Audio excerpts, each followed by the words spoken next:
परिचय।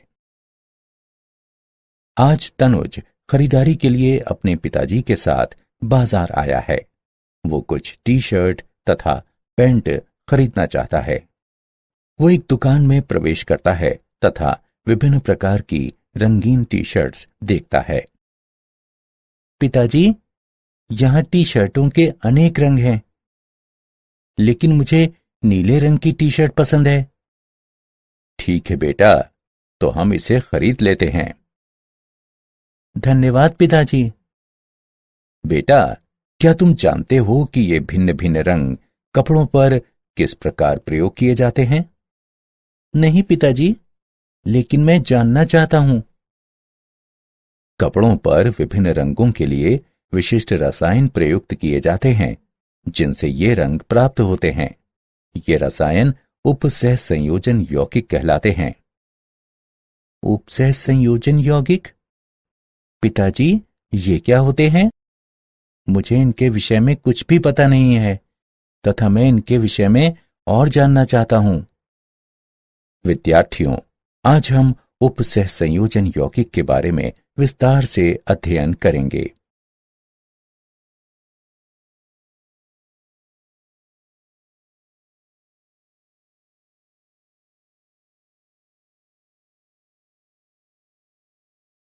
उद्देश्य: इस पाठ के अंत में आप निम्न करने में सक्षम हो जाएंगे। उपसह संयोजन यौगिकों को परिभाषित करना, वर्नर के सिद्धांत का वर्णन करना, पारिभाषिक शब्दावली को परिभाषित करना, द्विलवण तथा संकुल यानी कॉम्प्लेक्स यौगिक में अंतर करना, उपसह संयोजन यौगिकों के नामकरण को समझना, उपसह संयोजन यौगिकों में समावयवता की व्याख्या करना, संयोजकता आबंध सिद्धांत तथा क्रिस्टल क्षेत्र सिद्धांत का वर्णन करना, धातु कार्बोनिलों में आबंध को जानना और उपसह संयोजन यौगिकों के स्थायित्व का विश्लेषण करना।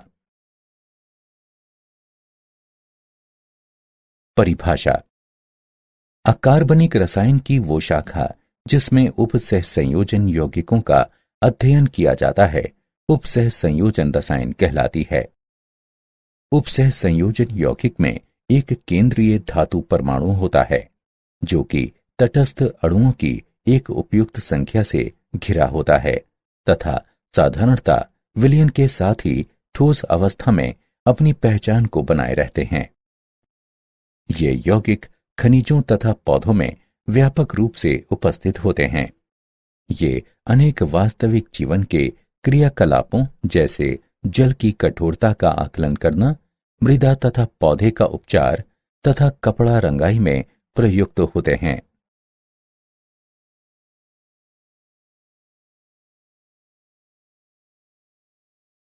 वर्नर का सिद्धांत। 1898 में अल्फ्रेड वर्नर ने उपसह संयोजन यौगिकों की संरचनाओं के संबंध में उनकी विशेषताओं का वर्णन किया था। इन सिद्धांत के मुख्य बिंदु निम्न हैं। धातु में दो प्रकार की संयोजकताएं प्राथमिक तथा द्वितीयक पाई जाती हैं। प्राथमिक संयुक्ताएं सामान्य रूप से आयनीय होती हैं, ऋणात्मक आयनों या उदासीन अणुओं द्वारा संतुलित होती हैं। प्राथमिक संयुक्ताएं आयनीय होती हैं, जबकि द्वितीयक संयुक्ताएं अन आयनीय होती हैं। प्रत्येक धातु परमाणु में केंद्रीय परमाणु के निकट द्वितीयक संयुक्ताओं की एक विशेष संख्या पाई जाती है। ये संयुक्ताएं केंद्रीय परमाणु के निकट आकाश में इस प्रकार से प्रक्षेपित होती हैं, जो कि उपसह संयोजन यौगिक को एक निश्चित ज्यामिति प्रदान करती हैं।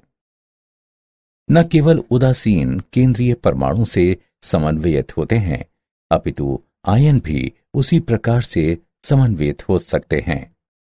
समन्वय मंडल में जब एक आयन एक उदासीन अणु को प्रतिस्थापित करता है, तब ये अपने वैद्युत संयोजक यानी इलेक्ट्रोवैलेंट गुण को खो देता है तथा अन्य आयनीय अनुबंधन द्वारा केंद्रीय आयन से जुड़ जाता है।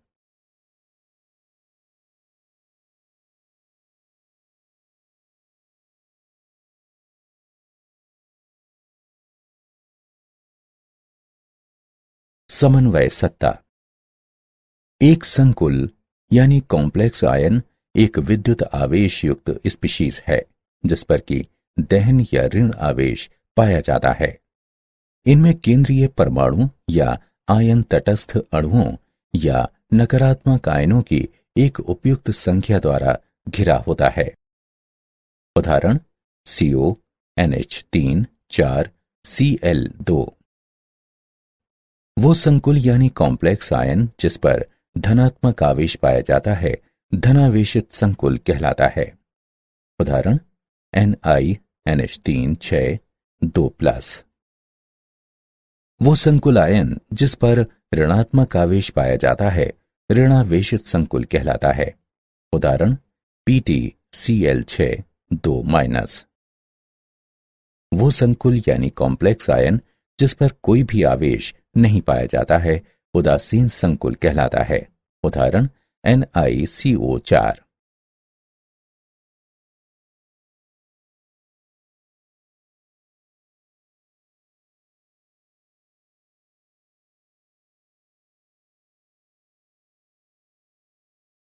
लिगंड ऐसे उदासीन अणु या आयन जो कि एक संकुल में धातु आयन को घेरते हैं लिगंड कहलाते हैं। लिगंड सामान्यतः ध्रुवीय अणु होते हैं जिनमें संयोजक इलेक्ट्रॉनों का कम से कम एक बिना साझा वाला जोड़ा पाया जाता है। वे केंद्रीय धातु आयन से उपसह संयोजन बंध द्वारा जुड़े होते हैं। लिगंड में उपस्थित परमाणु जो कि केंद्रीय धातु परमाणु के साथ समन्वय बंध बनाता है उपसह संयोजित परमाणु या दाता परमाणु कहलाता है। लिगंड एक या अनेक दाता स्थल से युक्त होता है। दाता स्थल यानी स्थान की संख्याओं के आधार पर लिगंड निम्न प्रकार के होते हैं। एक तंतुर यानी यूनिडेंटेट, एक दाता स्थल युक्त। उदाहरण कार्बोनेट आयन। द्विदंतुर यानी बाइडेंटेट, दो दाता स्थल युक्त। उदाहरण ऑक्सलेट आयन। त्रिदंतुर यानी ट्राइडेंटेट, तीन दाता स्थल युक्त। उदाहरण ट्राइएथिलीन ट्राइएमीन। चतुर्दंतुर टेट्राडेंटेट यानी चार दाता स्थल युक्त। उदाहरण ट्राइएथिलीन टेट्राएमीन। षटदंतुर हेक्साडेंटेट, छह दाता स्थल युक्त। उदाहरण ethylene diamine tetra acetate ion. एक परमाणु में केवल एक ही दाता स्थल हो सकता है लेकिन एक अणु में एक से अधिक दाता स्थल हो सकते हैं।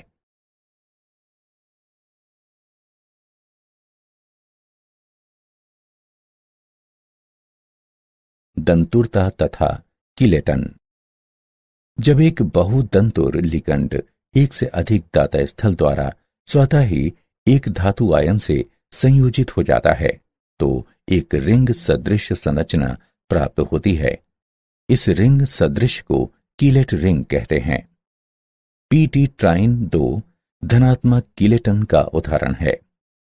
लिगंड धातु आयन के साथ संयोजित होकर एक रिंग सदृश संरचना का निर्माण करता है जिसे कीलेट लिगंड कहते हैं। लिगंड समूहों की संख्या लिगंड की तंतुरता को दर्शाती है। यदि दो उपसह संयोजित परमाणु एक समान होते हैं तो द्वितंतुर लिगंड सम्मित होते हैं। यदि दो उपसह संयोजित परमाणु भिन्न होते हैं तो वो असम्मित होते हैं। लिगंडों की कुछ विशेषताएं। आंतरिक धात्विक संकुल। जब लिगंडों में उदासीन तथा ऋणावेशित दोनों ही समूह उपस्थित होते हैं तो ये धात्विक धनायन के साथ संयोजित हो जाते हैं। ये संकुल का निर्माण करते हैं जिसमें उपसह संयोजन संख्या तथा धनायन का आवेश दोनों स्वतः ही बराबर होते हैं। लचीला दंतुर गुण। धातु आयन के साथ संयोजित होने के लिए बहुदंतुर लिगंड अपने सभी दाता परमाणुओं को प्रयुक्त नहीं कर सकते हैं। उदाहरण के तौर पर ethylene diamine tetra acetate ion यानी EDTA षटदंतुर या पंचदंतुर या चतुर्दंतुर लिगंड की तरह कार्य करता है। उभयदंती लिगंड, जब कुछ एक तंतु लिगंडों में एक से अधिक दाता परमाणु होते हैं, जिसके द्वारा वे केंद्रीय परमाणु से संयोजित हो सकते हैं।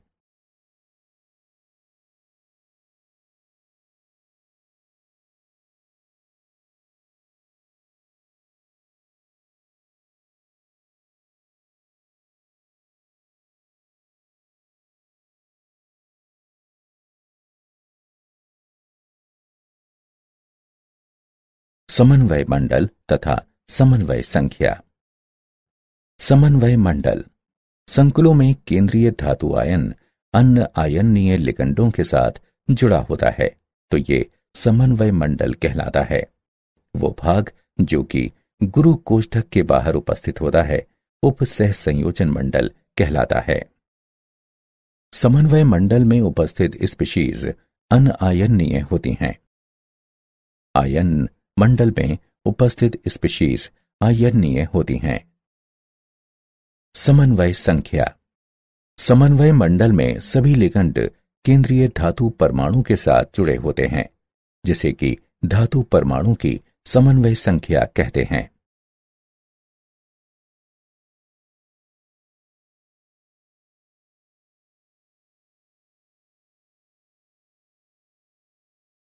समन्वय बहुफलक। समन्वय मंडल में लिगंड केंद्रीय परमाणु से जुड़े होते हैं, जो कि एक निश्चित दिशा में स्थित होते हैं। ये संकुल आयन को एक निश्चित ज्यामिति प्रदान करता है। केंद्रीय परमाणु आयन से सीधे जुड़े लिगंड परमाणुओं की दिक्स्थान व्यवस्था को केंद्रीय परमाणु का समन्वय बहुफलक कहते हैं। सामान्य बहुफलक निम्न हैं: वर्ग समतलीय, चतुष्फलकीय, त्रिकोणीय पिरामिडी, वर्ग पिरामिडी, अष्टफलकीय। उदाहरण: PTCl4 2- में वर्ग समतलीय बहुफलक देखा गया है। NiCO4 में चतुष्फलकीय बहुफलक देखा गया है तथा CONH3 6 3+ में अष्टफलकीय बहुफलक देखा गया है।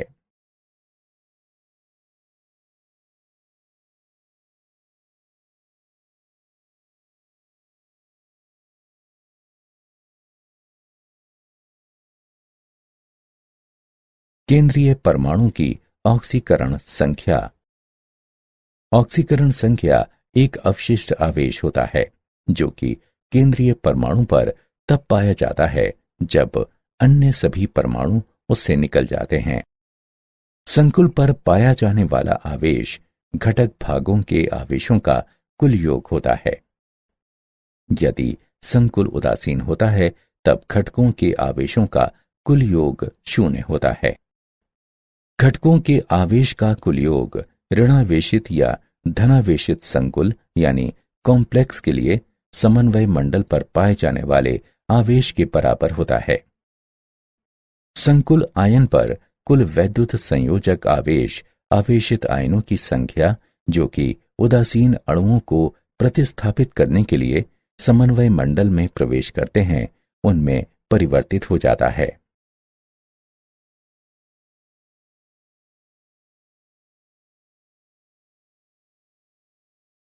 प्रभावी द्रव्यमान संख्या EAN। संकुल में केंद्रीय धातु परमाणु की प्रभावी द्रव्यमान संख्या की गणना दिए गए सूत्र द्वारा आसानी से की जा सकती है।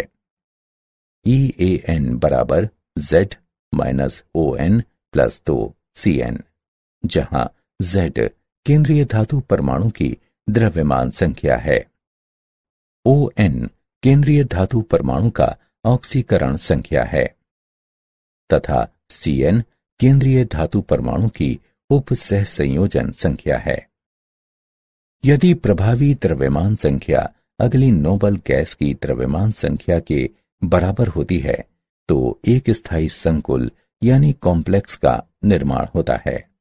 उदाहरण: FeCO5 की प्रभावी द्रव्यमान संख्या बराबर 26 - 0 +2 × 5 = 36 के बराबर है। प्रभावी द्रव्यमान संख्या नियम अनेक विषयों में लागू होता है। Ni2, CO2, Ag1 के संकुल सामान्यतः इस नियम का अनुसरण नहीं करते हैं। FeCl4-1 तथा FeCN6 3- में Fe इस नियम का अनुसरण कभी नहीं करता है।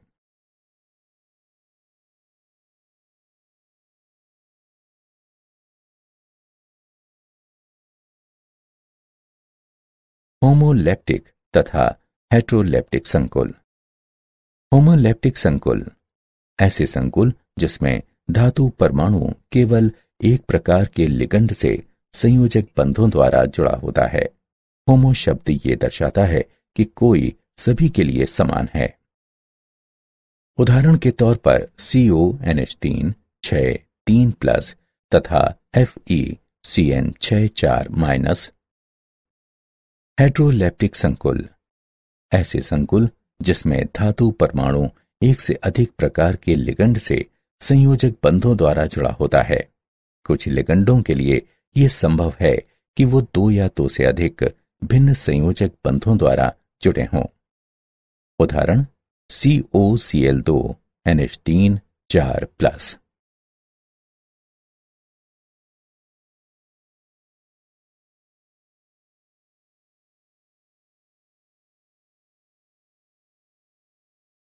द्विलवण तथा संकुल यौगिक में अंतर।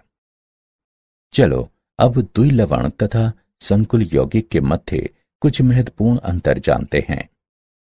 द्विलवण में संयोजक बंध नहीं पाए जाते हैं, जबकि संकुल यौगिक में संयोजक बंध उपस्थित होते हैं। द्विलवण ठोस अवस्था में विद्यमान होते हैं, जबकि संकुल यौगिक ठोस अवस्था के साथ साथ जलीय विलयनों में भी विद्यमान होते हैं। द्विलवण जलीय विलयन में अपनी पहचान खो देते हैं, जबकि संकुल यौगिक जलीय विलयन में अपनी पहचान नहीं खोते हैं। द्विलवण में 2 लवण समान अनुपात में पाए जाते हैं, जबकि संकुल यौगिकों में 2 आयनों से मिलकर बना होता है, जो कि समान अनुपात में हो भी सकते हैं और नहीं भी। द्विलवण में धातु आयन अपनी सामान्य संयोजकताओं को दर्शाते हैं, जबकि संकुल लवण में धातु आयन अपनी प्राथमिक तथा द्वितीयक संयोजकताओं को दर्शाते हैं। द्विलवण जलीय विलयन में सरल आयनों का निर्माण करते हैं, जबकि संकुल यौगिक जलीय विलयन में संकुल आयनों का निर्माण करते हैं।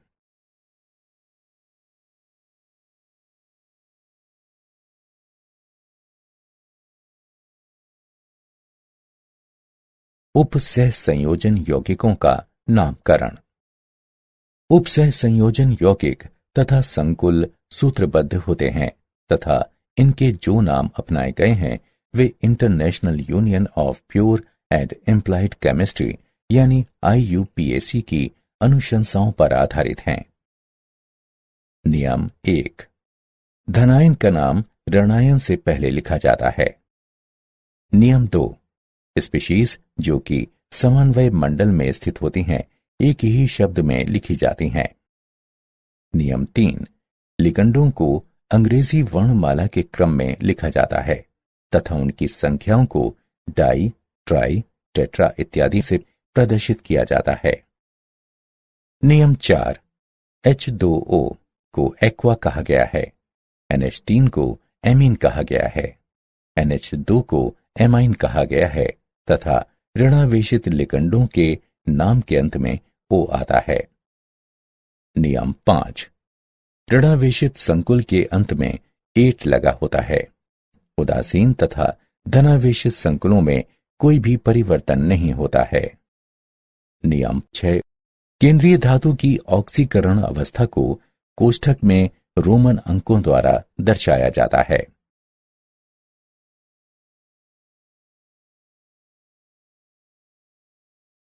बहुकेंद्रकीय उपसह संयोजन यौगिकों का नामकरण।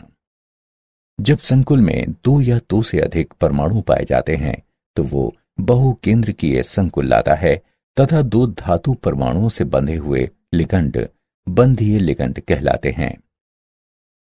ऐसे लिगंडों के नाम में म्यू वर्णमाला इन लिगंडों के नाम से पहले लिखी जाता है तथा अन्य संकुल से हाइफन द्वारा पृथक होते हैं। उदाहरण, इस उपसह संयोजन यौगिक को tetraammine cobalt 3 mu amido mu nitro tetraammine cobalt 3 nitrate के नाम से जाना जाता है।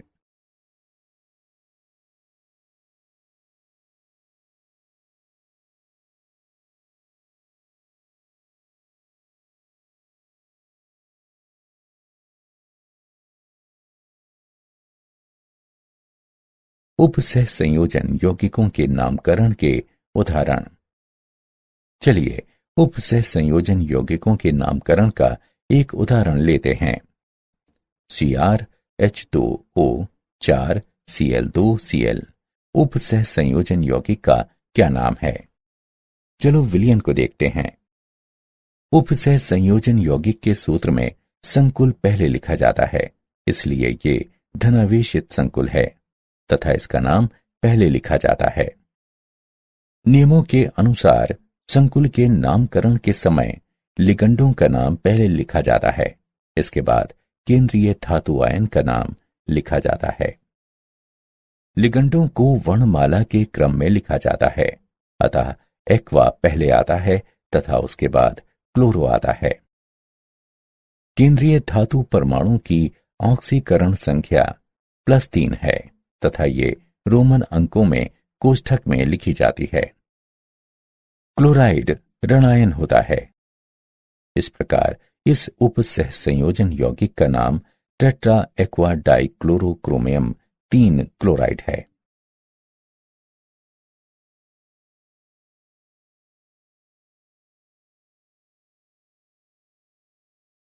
उपसह संयोजन यौगिकों का सूत्र लिखना।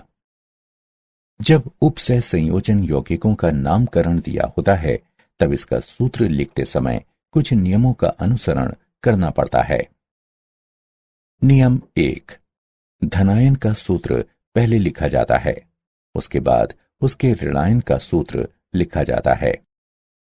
नियम 2, समन्वय मंडल गुरु कोष्ठक में लिखा जाता है। नियम 3, समन्वय मंडल में चिन्हों का क्रम जो कि केंद्रीय धातु को पहले प्रदर्शित करता है, लिगंडों से उनके वर्णमाला क्रम से पहले लिखा जाता है। नियम 4, बहु परमाणुक लिगंड के सूत्र को कोष्ठक में लिखते हैं। नियम 5, समन्वय मंडल के भीतर लिगंडों तथा केंद्रीय धातु परमाणु के मध्य कोई भी स्थान नहीं होता है। नियम 6, उपसह संयोजन यौगिक में धनायन का आवेश ऋणायन के आवेश द्वारा संतुलित होता है। उपसह संयोजन यौगिकों में समावयवता। 2 या 2 से अधिक रासायनिक यौगिक जिनके रासायनिक सूत्र समान किंतु संरचनाएं भिन्न होती हैं, समावयवी कहलाते हैं तथा इस प्रक्रिया को समावयवता कहते हैं। उपसह संयोजन यौगिकों में लिगंड किसी दिए गए धातु परमाणु के चारों ओर एक विशिष्ट दिशा में व्यवस्थित होते हैं। धातु आयन के चारों तरफ लिगंडों की स्थिति तथा क्रम के आधार पर अनेक समावयवी संभावनाएं बन जाती हैं। समावयवियों को विस्तृत स्तर पर 2 मुख्य श्रेणियों में वर्गीकृत किया जा सकता है, संरचनात्मक समावयवी तथा त्रिविम समावयवी। संरचनात्मक समावयवी। संरचनात्मक समावयवियों में केंद्रीय धातु परमाणु के चारों ओर लिगंडों का भिन्न क्रम उपस्थित होता है। विभिन्न प्रकार के संरचनात्मक समावयवी निम्न प्रकार हैं। बंधनी समावयवता। ये समावयवता तब पाई जाती है जब लिगंड उभय दंती संलग्नी होते हैं तथा ये 2 या 2 से अधिक भिन्न परमाणुओं से जुड़ सकता है। उपसह संयोजन समावयवता।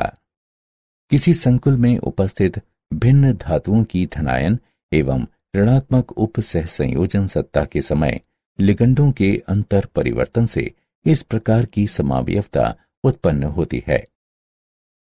आयनन समावयवता ये समन्वय मंडल में उपस्थित संकुल आयन तथा इसके बाहर उपस्थित आयन के मध्य समूहों के आदान प्रदान के कारण होती है। ये समावयवी विलयन में विभिन्न आयनों को देते हैं, जबकि इनके रासायनिक सूत्र समान ही होते हैं।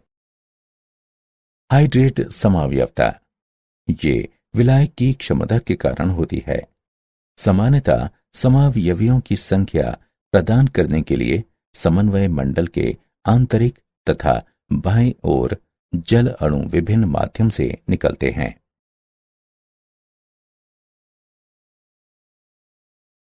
त्रिविम समावयवता। त्रिविम समावयवता आकाश में परमाणुओं या समूहों के विभिन्न क्रम के कारण होती है। ये दो प्रकार की होती हैं। ज्यामितीय समावयवता। इस प्रकार की समावयवता हेटेरोलेप्टिक संकुलों में पाई जाती हैं, जिनमें लिगंडों की भिन्न ज्यामितीय व्यवस्थाएं संभव हो सकती हैं। जब दो अभिन्न लिगंड निकटवर्ती स्थानों पर पाए जाते हैं, तब ऐसे समावयव समपक्ष समावयव कहलाते हैं। जब दो अभिन्न लिगंड एक दूसरे के विपरीत क्रम में पाए जाते हैं, तब ऐसे समावयव विपक्ष समावयव कहलाते हैं। Ma2B2 प्रकार के 4 उप सहसंयोजन संकुल तथा Ma4B2 प्रकार के 6 उप सहसंयोजन संकुल ज्यामितीय समावयवता दर्शाते हैं। ध्रुवण समावयवता। ध्रुवण समावयव एक दूसरे के तर्पण प्रतिबिंब होते हैं, जिन्हें एक दूसरे पर अध्यारोपित नहीं किया जा सकता। इन्हें प्रतिबिंब रूप या एनेंटिओमर कहते हैं। प्रतिबिंब रूप या एनेंटिओमर समतल ध्रुवित प्रकाश से भिन्न प्रकार से प्रतिक्रिया करते हैं। प्रतिबिंब रूप या एनेंटिओमर जब समतल ध्रुवित प्रकाश को क्लॉकवाइज यानी घड़ी के घूर्णन दिशा में मोड़ देता है, तो उसे दक्षिण ध्रुवण घूर्णक कहते हैं, तथा जब समतल ध्रुवित प्रकाश को एंटी क्लॉकवाइज यानी घड़ी के घूर्णन दिशा के विपरीत नहीं मोड़ता है, तो उसे वाम ध्रुवण घूर्णक कहते हैं। 3 द्विदंतोर लिगंडों से युक्त 6 उप सहसंयोजन संकुल केवल ध्रुवण समावयवता को दर्शाते हैं।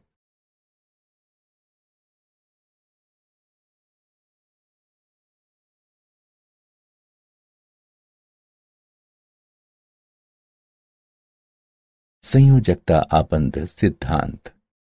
संयोजकता आबंध सिद्धांत में सम्मिलित आधारीय सिद्धांत निम्न हैं।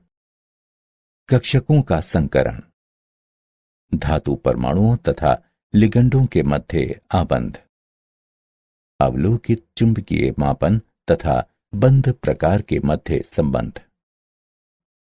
इस सिद्धांत के अनुसार केंद्रीय धात्विक परमाणु के साथ लिगंड उप सहसंयोजक बंध द्वारा आबंधित होते हैं।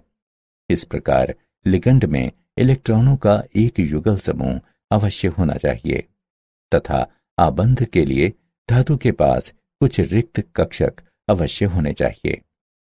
उदाहरण के तौर पर K4MnCN6 के निर्माण का संयोजकता आबंध सिद्धांत के आधार पर वर्णन किया जा सकता है। बाह्य कक्षक संकुल वह संकुल जिसमें बाह्य ऑर्बिट के डी कक्षक आबंध के लिए प्रयुक्त होते हैं, बाह्य कक्षक संकुल कहलाते हैं। आंतरिक कक्षक संकुल वो संकुल जिसमें आंतरिक ऑर्बिट के डी कक्षक आबंध के लिए प्रयुक्त होते हैं, आंतरिक कक्षक संकुल कहलाते हैं। उच्च प्राचक्रण संकुल वो संकुल जिसके एक निश्चित इलेक्ट्रॉनिक विन्यास में अयुग्मित इलेक्ट्रॉनों की संख्या अधिकतम होती है, उच्च प्राचक्रण संकुल कहलाता है।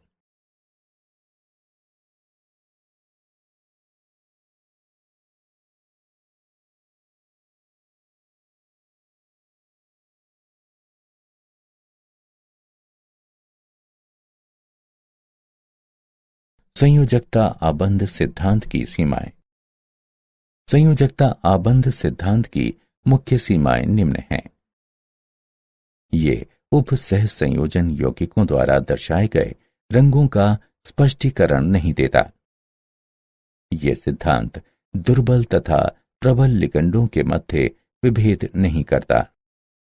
इसमें अनेक प्रकार के पूर्वानुमान हैं।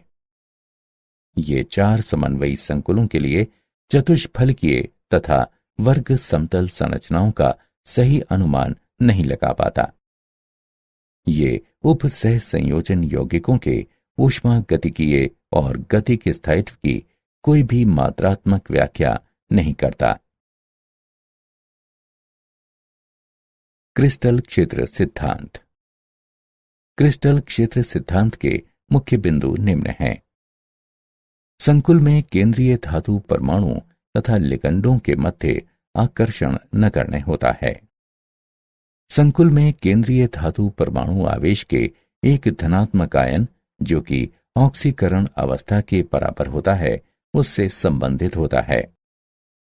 केंद्रीय धातु तथा लिगंडों पर उपस्थित इलेक्ट्रॉन के मध्य प्रतिकर्षण बल होता है। इसलिए इलेक्ट्रॉन्स डी कक्षकों को, जो कि लिगंडों के प्रवेश की दिशा से सबसे अधिक दूर हैं, घेर लेते हैं। लिगंड एक बिंदु आवेश की तरह होता है। संकुल के निर्माण में डी कक्षक विभिन्न ऊर्जा के स्तरों में विखंडित हो जाते हैं। क्रिस्टल क्षेत्र सिद्धांत की मुख्य सीमाएं निम्न हैं। ये अवधारणा कि लिगंड एक बिंदु आवेश है प्रायोगिक तौर पर सही नहीं है, क्योंकि ऋणायन लिगंड के समीप प्रबल क्षेत्र होना चाहिए, किंतु उनमें से अधिकतर में ये नहीं होता है।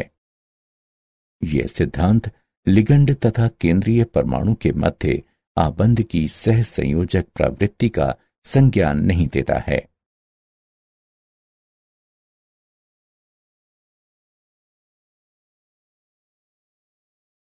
डी कक्षकों का क्रिस्टल क्षेत्र विपाटन।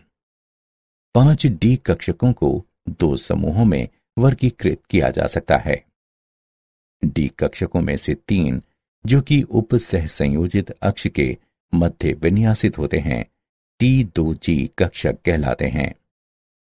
अन्य 2 डी कक्षक, जो कि उप सह संयोजित अक्ष के समांतर विन्यासित होते हैं, EG कक्षक कहलाते हैं।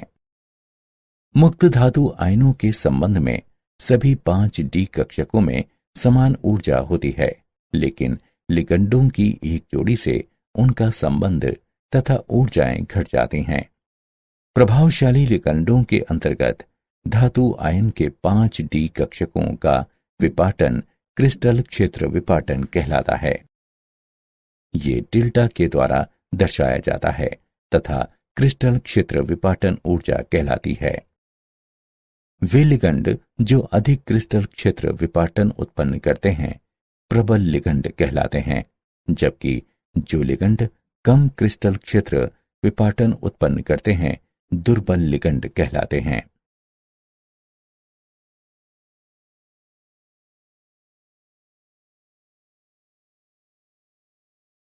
अष्टफलकीय तथा चतुष्फलकीय संकुलों में क्रिस्टल क्षेत्र विपाटन। अष्टफलकीय संकुलों यानी कॉम्प्लेक्सों में 6 लिगंड उप सह संयोजित अक्ष के साथ केंद्रीय धातु आयन से जुड़े होते हैं। ऐसा अक्ष DX2 घटा Y2 तथा DZ2 कक्षक होता है। इन कक्षकों के स्तर में कक्षकों के T2G से अधिक ऊर्जा होती है।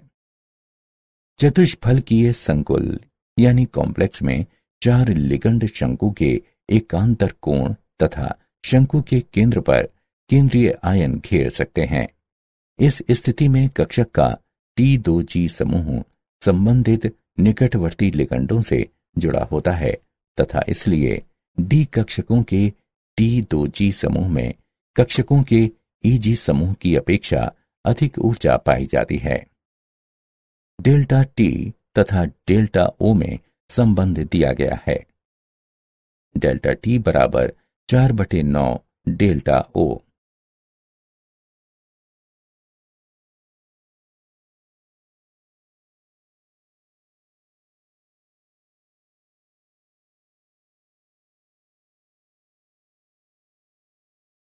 उपसह संयोजन यौगिकों में रंग। संकुलों का रंग स्पेक्ट्रम के दृश्य क्षेत्र में प्रकाश के अवशोषण तथा पूरक रंग की किरणों के कारण होता है। डी कक्षकों में उपस्थित इलेक्ट्रॉनों द्वारा ऊर्जा अवशोषित की जाती है तथा ये निम्न ऊर्जा वाले डी कक्षकों से उच्च ऊर्जा वाले डी कक्षकों की ओर उत्तेजित हो जाते हैं। जब ये निम्न ऊर्जा वाले डी कक्षकों में वापस आते हैं तब ये ऊर्जा को प्रसारित करते हैं। संक्रमण धातुओं के उपसह संयोजन यौगिकों का रंग लुभावना होता है। जलीय विलयन में एक्वा संकलों की उपस्थिति के कारण रंग अवलोकित होते हैं। उपसह संयोजन संख्या तथा लिगंडों की प्रकृति में परिवर्तन के कारण रंगों में भी परिवर्तन आता है। ऑक्सीकरण अवस्था में परिवर्तन के कारण रंग में भी परिवर्तन आता है।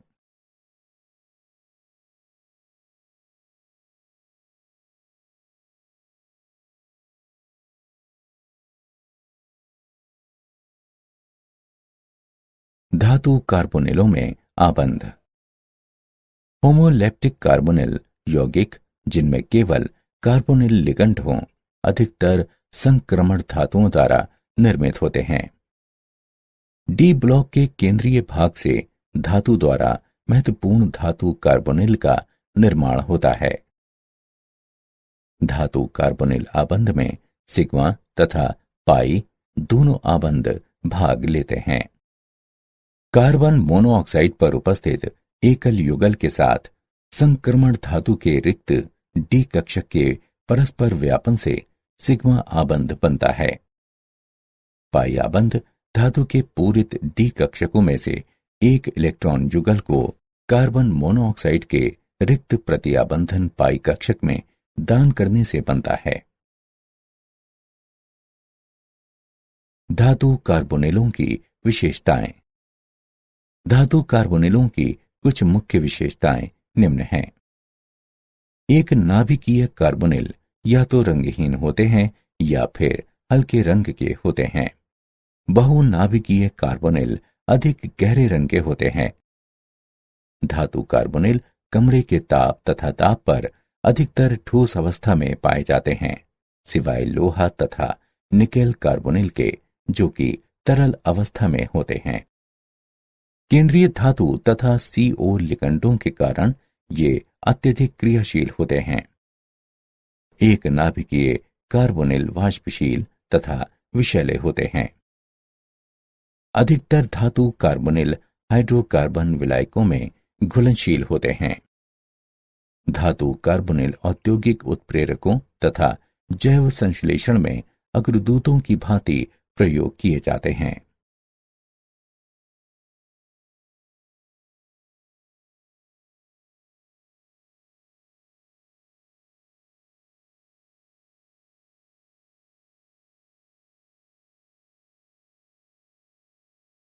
उपसह संयोजन यौगिकों का स्थायित्व। संकुल के निर्माण में एक धातु आयन तथा लिगंडों के मध्य प्रतिक्रिया सम्मिलित होती है। यदि केंद्रीय धातु आयन तथा लिगंडों के मध्य आकर्षण बल प्रबल होता है तो संकुल स्थायी होगा। संकुलों का स्थायित्व लिगंडों की प्रकृति, धातु आयन की प्रकृति, विलयन के pH तथा ताप पर निर्भर करता है।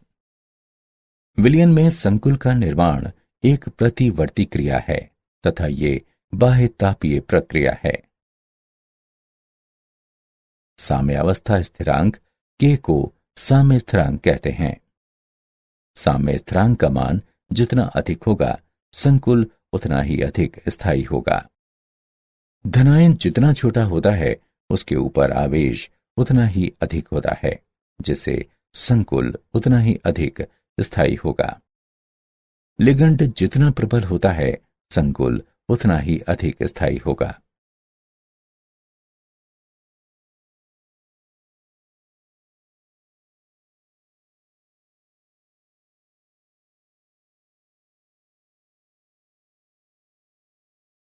उपसह संयोजन यौगिकों का अनुप्रयोग। उपसह संयोजन यौगिकों के कुछ महत्वपूर्ण अनुप्रयोग निम्न हैं। बॉक्साइट NaOH के साथ उत्पन्न संकुल यानी कॉम्प्लेक्स से शुद्ध किया जाता है। कठोर जल में Ca2+ तथा Mg2+ के आकलन के लिए EDTA का प्रयोग किया जाता है। PbEDTA संकुल में निर्मित Pb को हटाने के लिए EDTA का प्रयोग किया जाता है। हीमोग्लोबिन में Fe पाया जाता है। क्लोरोफिल में Mg पाया जाता है। विटामिन B12 में CO2+ उपस्थित होता है। कैंसर के उपचार में समपक्ष प्लेटिन का ट्यूमर विरोधी कारक की भांति प्रयोग किया जाता है। ये फोटोग्राफी में प्रयोग होते हैं। जिंक तथा उसके साइनाइड संकुलों के साथ क्रिया कराकर चांदी तथा सोना निष्कर्षित होते हैं।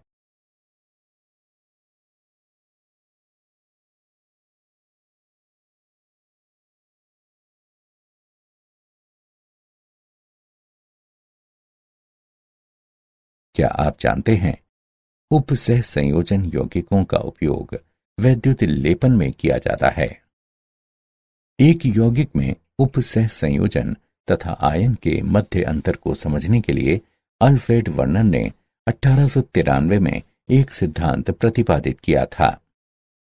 समावयवी ऐसे दो या इससे अधिक यौगिक होते हैं जिनके रासायनिक सूत्र समान होते हैं, परंतु परमाणुओं की व्यवस्था भिन्न होती है।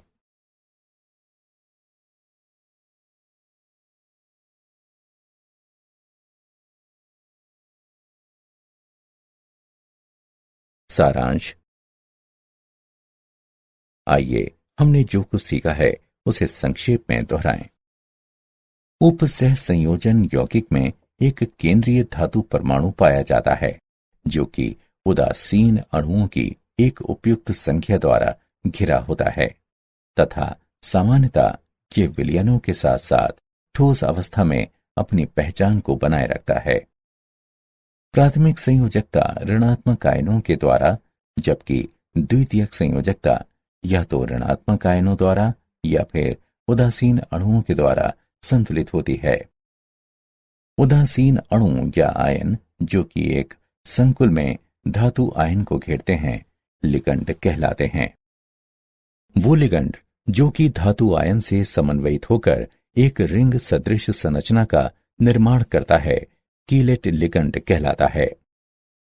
समन्वय मंडल में लिगंडों की कुल संख्या जो कि केंद्रीय धातु परमाणु से संलग्नित होती है धातु परमाणु की समन्वय संख्या कहलाती है।